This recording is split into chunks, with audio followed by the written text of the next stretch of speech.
तो hello guys, आज है हमारा नया व्लॉग। और सुबह सुबह हमने अपना व्लॉग चालू कर दिया है। और तुम लोग सोच रहे हो कि 2 दिन से व्लॉग्स क्यों नहीं आ रहे हैं। कल मैंने बोला था कि कल आएगा व्लॉग्स, लेकिन कल ये व्लॉग क्यों नहीं आया। तो भाई पहली बात लड़के, दूसरी बात हमारा ये कोई प्रोफेशन नहीं है जिससे हमारे पैसे आ रहे हैं। सो मिडिल क्लास, बहुत सारी चीज़ें ऐसी हैं जिसकी वजह से कभी कभी कुछ चीज़ें रेगुलरली नहीं हो पाती हैं। सो उसके लिए दिल से सॉरी। और क्या मैं एक ही रोज़ रोना करूँ कि नहीं हो पाता, ये नहीं हो पाता। बस बात इतनी सी है कि कभी कभी काम इतना ज़्यादा हो जाता है कि आप इन सब चीज़ों पे नहीं फोकस कर पाते हो। व्लॉग्स आएंगे भाई, रेगुलर आएंगे, ठीक है। कभी किसी दिन वेट करना पड़ जाए उसके लिए दिल से सॉरी। और जिन लोगों को भी मेरा वीडियोस देखना पसंद है उनसे बस एक ही चीज़ कहना चाहूँगा कि इफ़ अगर वीडियोस देखते हो, कुछ पसंद आता है तो प्लीज़ उसमें कमेंट कर देना। लाइक्स तो आ रहे हैं, व्यूज़ भी आ रहे हैं, ठीक ठाक व्यूज़ भी आ रहे हैं, बट कमेंट्स नहीं आते हैं। सो प्लीज़ वो कमेंट बहुत ज़रूरी होता है एक मोटिवेशन के लिए कि हाँ तुम्हारी वीडियो अच्छी लगती है, तुम्हारी वीडियो नहीं अच्छी लगती, ये चीज़ बुरा है, ये चीज़ ख़राब है। तो वो चीज़ें मुझे वीडियोस में बता दिया करो, क्योंकि उसी से फिर मुझे पता चलेगा कि मैं क्या ऐसा कर रहा हूँ जो लोगों को नहीं पसंद आ रहा है, या फिर क्या ऐसा मैं करता हूँ जो मुझे लोगों को दिखाना चाहिए। ज़्यादातर व्लॉग्स में अपलोड करना चाहिए, क्योंकि व्लॉग्स एक रोज़मर्रा की ज़िंदगी है जो आप अपने घर पे करते हो, बाहर जाते हो वो दिखाते हो। बट कौन सी चीज़ें मुझे नहीं दिखानी चाहिए वो भी आप मुझे बता देना। जैसे कि हमारे मोहल्ले के बहुत सारे ऐसे लोग हैं जो मैंने वीडियोस में कभी कभी हो जाता है। एक एज है मेरा, क्योंकि मेरे मुंह से गालियाँ निकलती है, ऑब्वियस ही बात है सबके मुंह से निकलती है, ऐसा कोई नहीं है दुनिया में जिसके मुंह से गालियाँ नहीं निकलती। तो वो मैं कभी कभी अपलोड कर देता हूँ, बट वहाँ पे भी बीप रहता है, बट वो मालूम चल जाता है। सो उन लोगों ने मुझे मना किया है कि ये सब चीज़ें मत करो, ये सब चीज़ें अच्छा नहीं लगता है, जो कि फैमिली वीडियोस है, कोई देखना पसंद करता है, कोई नहीं भी पसंद करता है। सो उसका मैं ख्याल रखूँगा। और अगर आप लोग को भी कोई चीज़ें नहीं लगता है कि यार ये सब मत डाला कर वीडियो में, वो सब मत डाला कर, तो प्लीज़ कमेंट सेक्शन में बता दिया करो। कमेंट सेक्शन खुला है हर किसी के लिए, किसी के लिए कोई वैसा नहीं है कि मत डालो ये मत डालो। प्लीज़ कमेंट ज़रूर करना और लाइक कर देना, सब्सक्राइब करवा देना अगर तुमने कर रखा है तो, और तुमने नहीं कर रखा है तो प्लीज़ सब्सक्राइब कर दो। नीचे बटन है, वो ऐसे ही नहीं दिया हुआ है, दबाने के लिए दिया हुआ है, दबा कर देखो, वहाँ दबाओगे तुम्हारे सारी ख्वाहिशें पूरी हो जाएंगी। तो चलते हैं, पहले चाय बनाते हैं। तो भाई तुम्हारा भाई चाय लेकर आ चुका है, और एज़ यूजुअल बहुत अच्छा बना है, क्योंकि तुम्हारा भाई बनाता बहुत अच्छा है। तो अभी चाय बनाते बनाते मैं ध्रुव राठी सर की वीडियोस देख रहा था। अगर आपको नहीं पता है कि ध्रुव राठी कौन है, तो मैं पर्सनली उनका बहुत बड़ा फ़ैन हूँ। यूट्यूब पे उनका चैनल है, ठीक है। बहुत अच्छे वीडियोस डालते हैं, मुझे उनके वीडियोस देखना भी बहुत पसंद है, ठीक है। लेकिन धीरे धीरे क्या हुआ है, जब से उनके ये जो फॉलोअर्स गेन हुए हैं, किस लिए गेन हो रहे हैं, क्योंकि ये बीजेपी के खिलाफ बोलते हैं, पूरा खुलकर बोलते हैं कि हाँ भाई मैं बीजेपी के खिलाफ हूँ, बीजेपी के जो हमारे मोदी साहब है वो डिक्टेटर है। कल उन्होंने वीडियो डाला कि औरंगजेब जैसे मोदी है। क्यों? तो उसका वजह उन्होंने क्या बताया, पहला वजह उन्होंने बताया कि दोनों ही गुजरात में पैदा हुए हैं, इसलिए वो क्या है, मोदी औरंगजेब जैसे हैं। भाई तुम तो एकदम नेता वाली बातें कर रहे हो, तो कि अगर एक जगह पैदा हुआ है तो दोनों एक जैसा है, ऐसा नहीं है। अगर आप कहते हो कि मोदी हिंदू सपोर्टर है, ऑब्वियस ही बात है जिस समाज में वो रहेंगे, तो अगर मैं हिंदू का हूँ तो मैं भी हिंदू सपोर्टर हूँगा, बट मैं किसी मुस्लिम के खिलाफ तो नहीं हूँ। अगर मैं हिंदू हूँ तो ऑब्वियस ही बात है मैं हिंदू सपोर्टर हूँगा, लेकिन मैं ये भी तो नहीं हूँ ना कि मैं मुस्लिम के खिलाफ हूँ। तो सेम चीज़ तो हमारे मोदी साहब भी कर रहे हैं। कहाँ वो मुस्लिमों के खिलाफ है? आज के डेट में सब अपना रह रहे, सब अपना खा पी रहे, ठीक है। मुद्दा यहाँ क्या होना चाहिए, मैं बीजेपी के कोई सपोर्ट में नहीं कर रहा हूँ, मैं ना कोई सपोर्टर हूँ ना मैं कुछ हूँ। बस मैं इतना कहना चाह रहा हूँ कि कोई भी सरकार आती है ना, मुद्दों पे बातें नहीं करती है। वो फील्ड लेवल पे आकर नहीं देखता है कि क्या दिक्कतें हैं क्या दिक्कतें नहीं है। अब मैं एज ए स्टूडेंट हूँ, मैं अपना मुद्दा शेयर करने जा रहा हूँ कि मेरी क्या प्रॉब्लम्स है, मैं क्या सोचता हूँ, मेरे लिए क्या होना चाहिए। अगर मैं एक स्टूडेंट हूँ, ठीक है, तो मेरा कुछ और मुद्दा हो सकता है। आप अगर एज ए गार्जियन हो तो आपका मुद्दा कुछ और हो सकता है। कोई अलग आदमी है तो उसका मुद्दा कुछ और हो सकता है। तो मेरा मुद्दा क्या है, मैं इस व्लॉग में शेयर करने जा रहा हूँ। और अगर किसी को भी बुरा लगे तो दिल से सॉरी, ये मेरी बातें हैं, मेरा फीलिंग्स है, ठीक है, मैं वो बताने जा रहा हूँ। तो किसी को अगर कुछ बुरा लगे तो उसके लिए दिल से पहले से ही sorry. I love you all, बस इतना ही कहना चाहूँगा। वीडियोस में लास्ट तक बने रहना, और अगर आपकी भी कोई दिल की भड़ास है तो कमेंट सेक्शन में ज़रूर निकाल देना, निकाल दिया करो, सब शांत हो जाता है। तो अगर आप गार्जियन हो, ठीक है, मेरी बातों को ध्यान से सुनना। अगर आपको कुछ बुरा लगे तो आप कमेंट सेक्शन में लिख देना, आपको कुछ अच्छा लगे तो वो भी कमेंट सेक्शन में लिख देना, पर मैं अपने दिल की भड़ास निकालूंगा, ठीक है। मैंने ब्लॉग चैनल ही खोला था भड़ास निकालने के लिए, ठीक है। तो सुन लो पहले, अगर आप कोई गार्जियन हो, ठीक है, आपके घर में आपके 3-4 बच्चे हैं, आपके घर में बीवी है आपकी, आप खुद हो, ठीक है, तो आपका अंकल मुद्दा क्या हो सकता है? आपका मुद्दा तो यही हो सकता है ना कि भाई चावल का रेट कम कर दिया जाए, गेहूं का रेट कम कर दिया जाए, दाल का रेट कम कर दिया जाए, किसी भी चीज़ का रेट क्या किया जाए, कम किया जाए, ठीक है, यानी महंगाई को कम किया जाए। एज अगर कोई छोटा बच्चा है उसका मुद्दा क्या हो सकता है? कुछ नहीं, कि भाई कोई भी सरकार आए मुझे क्या फ़र्क, मुझे तो कुछ पता ही नहीं, ठीक है। बट एज ए स्टूडेंट, और मैं ये सारे उन लड़कों को लेकर बोल रहा हूँ, सारे लड़कियों को लेकर बोल रहा हूँ जो कि डिफेंस लाइन के लिए तैयारी करते हैं, ठीक है। बाकी प्राइवेट का मुझे नहीं पता क्योंकि मैंने कभी प्राइवेट मुद्दा ट्राई नहीं किया, तो मैं उन सब के लिए बोल रहा हूँ जो कि सरकारी जॉब के लिए ट्राई कर रहे हैं, ठीक है।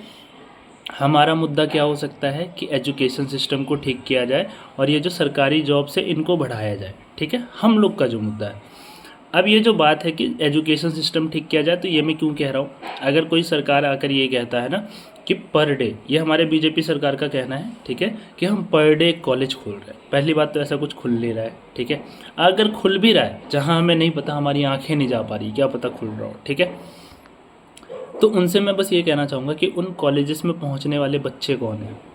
क्या एक मिडिल क्लास का आदमी वहाँ पे अफोर्ड कर सकता है? और मिडिल क्लास 3 तरीके के होते हैं भाई।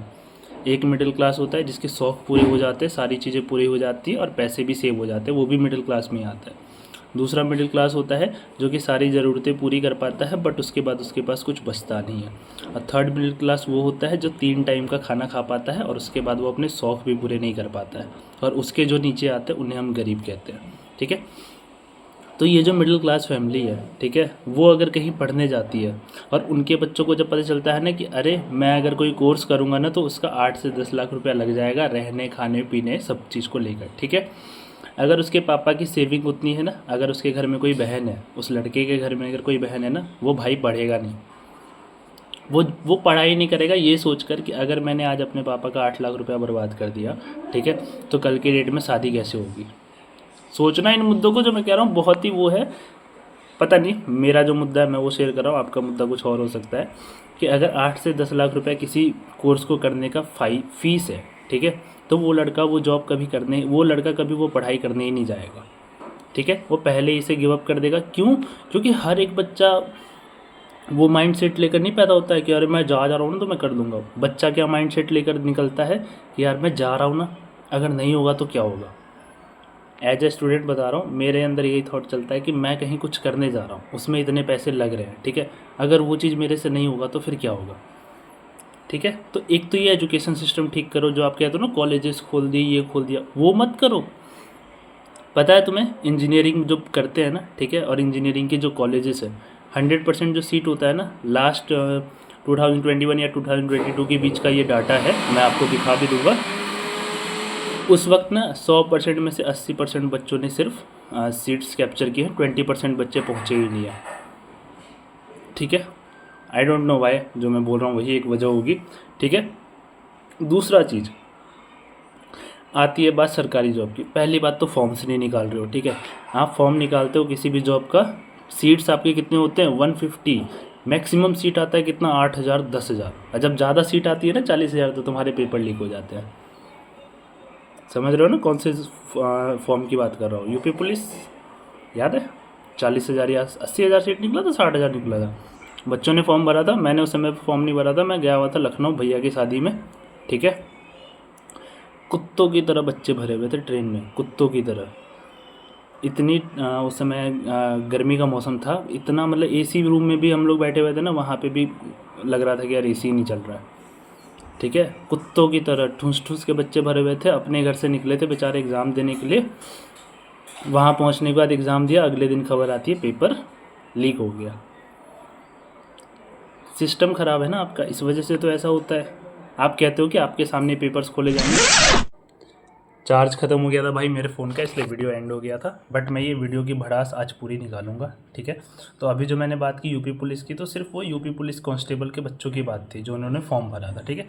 वैसे कई सारे मुद्दे हैं, कई सारे एग्जाम्पल्स हैं जहाँ पेपर रद्द हुए हैं जब ज़्यादा सीट्स आते थे तो, ठीक है। कम सीट्स आते हैं, बच्चे वहाँ पे दंगा नहीं करते। जैसे 200-300 सीट निकलता है ना, उसमें भी पेपर लीक्स होते हैं, बट वहाँ बच्चे दंगा नहीं करते हैं। क्यों? क्योंकि 150-200 सीट है, क्या इसमें दंगा करके अपना टाइम वेस्ट करने जाए, ठीक है। लेकिन जब 40,000 सीट आता है ना, जब बच्चों को ये मालूम चलता है कि पेपर लीक हो गया है, तब जाके बच्चे दंगे पे उतरते हैं। ठीक है। तो मेन मुद्दा आपका है कि आप अपना एजुकेशन सिस्टम ठीक करो और आप अपना जॉब्स निकालो। क्या कर रहे हो, एक भी जॉब्स आप नहीं निकाल रहे हो। बच्चे की एज निकल जाती है फिर आप जॉब निकालते हो, वो बच्चा तो रह गया बेरोजगार। एज लिमिट आप डाल देते हो, 21 से 25 साल के बच्चे ही फॉर्म भर सकते हैं। वो बच्चा 26 साल पार कर चुका है जब तक तुमने जॉब नहीं निकाला है। वो क्या करेगा, अब किसी प्राइवेट कंपनी में जाएगा, 10,000 कमाएगा। अच्छा खासा पढ़ा लिखा बच्चा 10,000 रुपये कमाएगा महीने के।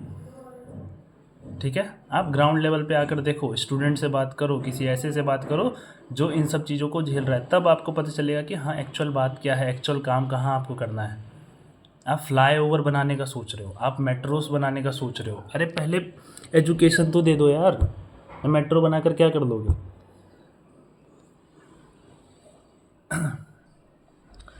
तो मेरा बस ये मानना है, जो आप कहते हो ना कॉलेजेस खुल गए, फलाना खुल गया, ढिमकाना खुल गया, बहुत बढ़िया है। कॉलेजेस खुले, स्कूल खुले, बच्चे पढ़े, बहुत बढ़िया है। फीस इतना मत रखो कि बच्चे वहाँ पहुँच ही ना पाए। एक इंजीनियरिंग का मैंने जैसा आपको शुरू में एग्जांपल दिया, आपने इतना रखा हुआ है, कोई बच्चा डर के मारे नहीं जा पाता है। 8 से 10 लाख रुपए, 20 लाख रुपए जब लगते हैं ना किसी काम को करने में, तो एक मिडिल क्लास का बच्चा उसी प्रेशर में आके अपनी सुसाइड कर लेता है। जैसे सोचते हो ना कि यार क्या था उस बच्चे को ऐसा दिक्कत जो उसने सुसाइड कर लिया, कहीं से जंप कर लिया, कहीं फांसी पे लटक गया। क्यों किया उसने? क्योंकि वो चीज़ क्लियर नहीं कर पाया जिस चीज़ के लिए वो घर से निकला था। ठीक है। 8-10 लाख रुपए बाप के खर्च करके आप 12,000 का जॉब कर रहे हो ना, तो कोई बड़ी काम नहीं कर रहे हो आप। ठीक है। तो वो बच्चा उसी प्रेशर में आके सुसाइड कर देता है कि बाप के 8 लाख रुपए बर्बाद कर दिए, घर जाऊंगा तो क्या सुनूंगा बाप से। दैट्स वाई वो सुसाइड करता है। वरना किसी को शौक़ नहीं है कूद जाने का कहीं से, या किसी को फांसी लगा लेने का। आप इस ग्राउंड लेवल पे आते ही नहीं हो। तो इन मुद्दों को प्लीज़ मद्देनज़र रखना, जो भी सरकार बनती है, चाहे आप जिसे वोट देते हो, तो उनके उसमें एक होता है ना, उन लोग का एक नारा होता है, हम ये करेंगे वो करेंगे, तो उस नारा में ये चीज़ भी होना चाहिए। ये चीज़ ना हो, मत दो किसी सरकार को वोट। वो पिछले साल भी ये बोल कर गया था यहाँ का रोड बनवा दूंगा, इस साल भी यही बोल कर जाएगा कि यहाँ का रोड बनवा दूंगा, और ये अगले साल भी बोलेगा, क्योंकि वो रोड कभी नहीं बनेगा। ठीक है। तो एज ए स्टूडेंट मेरा ये मानना था, मेरा ये कहना था। ठीक है। बहुत अंदर में भड़ास है, कभी मेरे साथ बैठ जाओ, मैं पूरी भड़ास निकाल लूँगा, अपनी सारी दिल की बातें कह दूँगा। वीडियोस पे नहीं कह सकता, ये मेरा व्लॉग चैनल है, इसे व्लॉग चैनल ही रहने देता हूँ। ठीक है।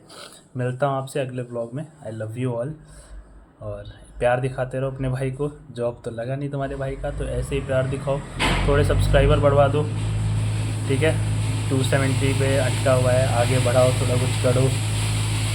क्या करो, कुछ नहीं हो रहा है, कुछ तो कर दो लाइफ में। इतना साउंड हो रहा है, वीडियो पे यहीं पे एंड करता हूँ। I love you all, bye. Like share subscribe कर देना। ज़्यादा बहस नहीं करूँगा, अब मैं इस वीडियो को यहीं पे एंड करूँगा। ठीक है। बस एक मुद्दा और है, बहस करके जाता हूँ, फिर चला जाऊँगा पक्का, ज़्यादा मूड नहीं ख़राब करूँगा। ठीक है। सुन लो, अग्निवीर आया था हमारे देश में। ठीक है। उस समय पे भी मेरा मानना ये था कि ये जो अग्निवीर आया है, ठीक है, ये लाया गया था 21 साल के बच्चों तक का लाया गया था, राइट। ये 18 से 21 साल का होना चाहिए था। मेरा उस समय भी मानना था कि ये जो आप अग्निवीर लेकर आए हो, गलत नहीं लेकर आए हो। बहुत बढ़िया अग्निवीर था जो आप लेकर आए थे, जो स्कीम लेकर आए थे। गलत था आपका एज सिलेक्शन, गलत था आपका उम्र बांधना कि 21 साल तक के ही बच्चे इसमें आएंगे, इसके ऊपर के बच्चे नहीं आएंगे। आपको इसको क्या करना चाहिए था कि जिनके 25 साल की उम्र हो चुकी है, जो अब सरकारी का फॉर्म नहीं भर सकते हैं, जो अब इन सब फील्ड में नहीं जा सकते हैं, उनके लिए आप चीज़ लेकर आते। आप ये एज लिमिट रखते 26 से 30 साल के बच्चों के लिए। इसमें कितने बच्चों और कितने का घर संवर जाता आपको पता है? अगर आप ये चीज़ लाते, जो समय पे बेरोज़गार बैठे थे, जिन्होंने 26 साल तक का ट्राई किया था किसी भी जनरल चीज़ में करने का, किसी भी डिफेंस लाइन में करने का, वो नहीं कर पाए थे, तो वो इसमें जाते। बहुत आदमियों का घर संवर जाता उस चीज़ से। बट आप ये चीज़ चाहते नहीं हो। आप ये चीज़ चाहते ही नहीं हो कि किसी का घर संवरे। आप तो और चाहते हो कि आपका घर बिगड़ जाए। आपने किसके लिए स्कीम लेकर आए? 12th क्लास के बच्चों के लिए, 10th क्लास के बच्चों के लिए। माँ बाप ने क्या किया? बच्चा पढ़ रहा था, उठा के भेज दिया उसको अग्निवीर में।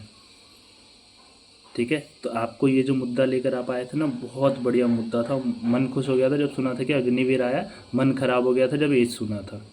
आपको उस एज लिमिट को रखना चाहिए था, हायर एज लिमिट, 26 से 30 साल के लिए।